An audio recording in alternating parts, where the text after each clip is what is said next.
members.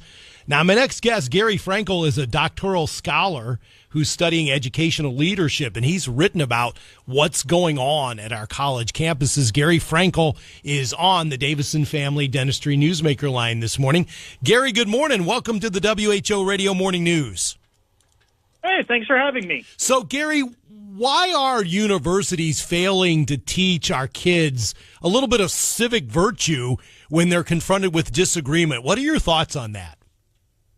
Well, I think the source of the problem comes from a few different areas. Probably the most important one has been that universities for several decades now have turned more towards credentialing, job training, and for sure some of those expectations are coming from the state governments, but it's from a cultural perspective too. Universities are less about developing character and learning and the pursuit of truth, which is their original purpose, and have essentially just become a form of high school 2.0.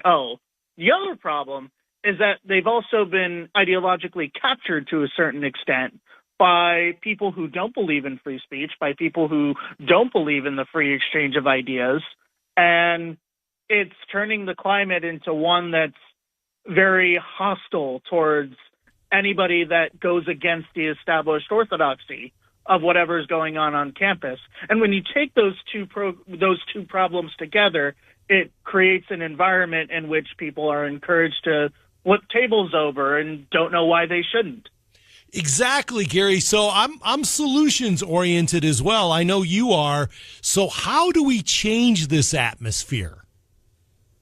Well, it's certainly going to have to take some initiative on the university's part. The problem is partly their fault. It's not entirely their fault, but it's certainly on the universities to take some responsibilities for this.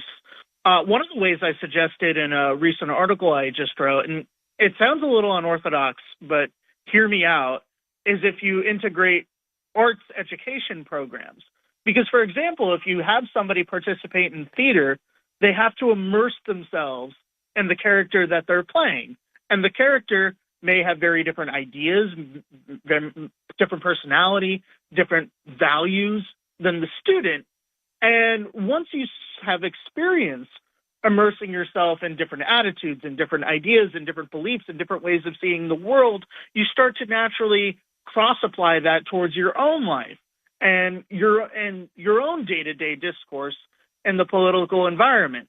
So, lots of universities already have resources for this sort of thing, so it wouldn't exactly be a terrible burden for them. And what I like about your idea, Gary, is a lot of times when we address free speech on campus, we say, well, we got to focus on who comes on campus and speaks. And so I'm hearing you out on this because this gets the student then actively involved in exploring other points of view. Gary Frankel is a doctoral scholar studying educational leadership. And Gary, those are great comments and really thought-provoking comments this morning. Thanks very much for joining us.